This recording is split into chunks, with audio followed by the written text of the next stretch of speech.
अहमद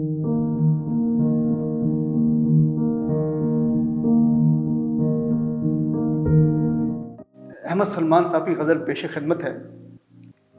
शबनम है कि धोखा है कि झरना है कि तुम हो, शबनम है कि धोखा है कि झरना है कि तुम हो, दिल दश्त में एक प्यास तमाशा है कि तुम हो।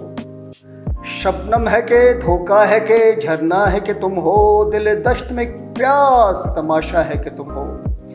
एक लफ्ज़ में भटका हुआ शायर है कि मैं हूँ, एक लफ्ज़ में भटका हुआ शायर है कि मैं हूँ, एक गैब से आया हुआ मिसरा है कि तुम हो। दरवाज़ा भी जैसे मेरी धड़कन से जुड़ा है, दरवाज़ा भी जैसे मेरी धड़कन से जुड़ा है, दस्तक ही बताती है कि पराया है कि तुम हो। एक धूप से उलझा हुआ साया है कि मैं हूँ, एक धूप से उलझा हुआ साया है कि मैं हूँ, एक शाम के होने का भरोसा है कि तुम हो। एक धूप से उलझा हुआ साया है कि मैं हूँ, एक शाम के होने का भरोसा है कि तुम हो।